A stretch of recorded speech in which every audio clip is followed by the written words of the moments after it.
See, that's where the controversy kicks in. In Ghana, we talk big about Christianity. Churches on every street, pastors in Mercedes preaching prosperity gospel. But deep down, the old gods linger.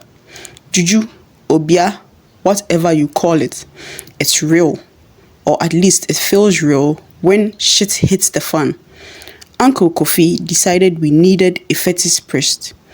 Not some roadside charlatan, but a proper one from the village outskirts. I rolled my eyes. This is 2026, uncle. Call the police. But no, tradition won. The next morning, we peeled into his old pigeon and drove to a Jisu, where the priest lived in a madhouse surrounded by chickens and talismans. The priest was ancient, skin like wrinkled leather, eyes milky from cataracts. He chewed kola nuts while we explained. Then he threw cowrie shells on a mat, chanting in Chi. The air grew thick, like before a rainstorm. Suddenly, he pointed at me. The boy knows more than he says. The chair calls to him. But as we left, he slipped me a small pouch.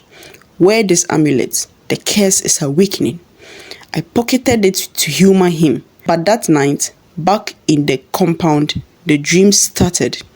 Vivid, terrifying dreams. I was in the shrine, but it was 1900. During the war, British soldiers stormed in, bayonets gleaming. Yaa Asantewaa herself stood there, fierce, in her battle cloth, defending the real golden stool. But in the dream, I was the thief, a traitor selling it out for gold coins. I woke sweating, heart pounding. The next day, I found scratches on my arm, like from thorns. Akosia noticed. Kwame, you look like you've seen a ghost. I brushed it off, but doubt crept in. Was I sleepwalking? Had I blacked out in taking it? Desperate, I confided in my best friend Kojo, back in Accra via WhatsApp. He's a tech guy, runs a startup in East Legon fixing phones and hacking. Wait, not hacking, just fixing network. Bro, sounds like family beef. Sell the thing if you have it and bounce. Bad advice, but it planted a seed. What if the stool was valuable? I started researching on my phone. Asante artifacts fetch thousands on the black market. Museums in Europe are full of stolen Ghanaian stuff. Why not cash in? Controversial, I know. Repatriation debates rage on.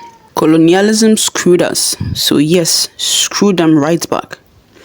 This afternoon, while everyone was at the market, I snuck back to the shrine, and there it was. The stool, hidden under a loose floorboard. How? I don't remember putting it there, but my hands trembled as I lifted it. It was heavier than expected, carved with intricate symbols. Adenkra for strength, unity. A voice whispered in my head, take me, but pay the price.